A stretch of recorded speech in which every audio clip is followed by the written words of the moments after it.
Hello friends, good morning. ನೀವು ನೋಡ್ತಾ ಇದ್ದೀರಾ ನಮ್ಮ ಮಾಹಿತಿ ಕೇಂದ್ರ ಯೂಟ್ಯೂಬ್ ಚಾನೆಲ್ ಅನ್ನ.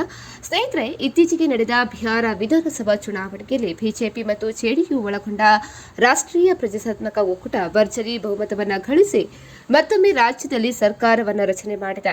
ಇದೇ ವೇಳೆ ಅಚ್ಚರಿಯ ಸಂಗತಿ ಅಂತ ಹೇಳಿದ್ರೆ, ನಿತೀಶ್ ಕುಮಾರ್ ನೇತೃತ್ವದ ಜೆಡಿಯು ಪಕ್ಷ ಬಿಜೆಪಿಗಿಂತಲೂ ಕಡಿಮೆ ಸ್ಥಾನ ಪಡೆದಿರುವುದು ಈಗ ರಾಜಕೀಯ ವಲಯದಲ್ಲಿ ಕುತೂಹಲ ಕೆರಳಿಸಿದೆ. ಹಾಗಿದ್ರೆ ನಿತೀಶ್ ಕುಮಾರ್ ಬೆಂಬಲ ಇಲ್ಲದೆ ಬಿಹಾರದಲ್ಲಿ ಸರ್ಕಾರ ರಚನೆ ಮಾಡುತ್ತಾ ಬಿಜೆಪಿ ಎನ್ನುವ ಕುತೂಹಲ ನಿಮ್ಮಲ್ಲಿರಬಹುದು. ಈ ಪ್ರಶ್ನೆಗೆ ಉತ್ತರ ಇಲ್ಲಿದ್ದು, ವಿಡಿಯೋವನ್ನು ಕಂಪ್ಲೀಟ್ ಆಗಿ ನೋಡಿ.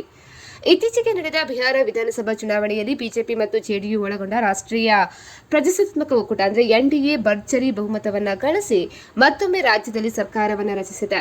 ಸತತ 4ನೇ ಬಾರಿಗೆ ಮುಖ್ಯಮಂತ್ರಿಯಾಗಿ ಜನತಾದಳ ಪಕ್ಷದ ಮುಖ್ಯಸ್ಥರಾದ ನಿತೀಶ್ ಕುಮಾರ್ ಅವರು ಅಧಿಕಾರ ವಹಿಸಿಕೊಂಡಿದ್ದಾರೆ.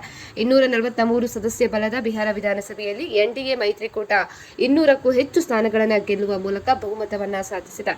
ವಿರೋಧ ಪಕ್ಷದ ತೀವ್ರ ಪೈಪೋಟಿಯ ನಡುವೆಯೂ ಮೈತ್ರಿಕೂಟವು ಅಧಿಕಾರವನ್ನು ಉಳಿಸಿಕೊಂಡಿದೆ. ಈಗ ಬಿಜೆಪಿ ಸಂಖ್ಯೆಯಲ್ಲಿರುವಂತಹ ಚಿರಾಗ್ ಪಾಸ್ವಾನ್, ಉಪೇಂದ್ರ ಕುಶ್ವಾಹಾ ಮತ್ತು ಜಿತನ್ ರಾಮ್ ವಜೀಂ ಅವರ ಬೆಂಬಲದ ಮೂಲಕ ಸಿಎಂ ಸ್ಥಾನಕ್ಕೆ ಬಿಜೆಪಿ ತನ್ನ ಅಭ್ಯರ್ಥಿಯನ್ನ ನೇಮಕ ಮಾಡುವ ಕುರಿತಾಗಿ ರಾಜಕೀಯ ವಲಯದಲ್ಲಿ ಮಾತುಗಳು ಕೇಳಿಬರ್ತಾ ಇದೆ.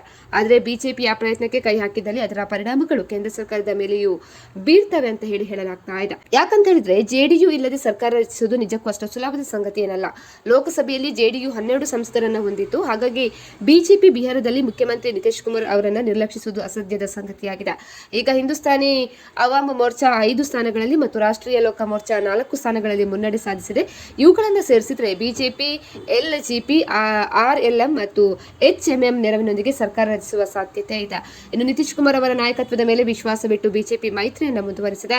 ಹೀಗಾಗಿ ಪ್ರಸ್ತುತ ಬಿಹಾರದಲ್ಲಿ ಬಿಜೆಪಿ ಪಕ್ಷವು ನಿತೀಶ್ ಕುಮಾರ್ ಅವರ ಬೆಂಬಲದೊಂದಿಗೆ ಅಧಿಕಾರದಲ್ಲಿ ಮುಂದುವರೆದಿದೆ.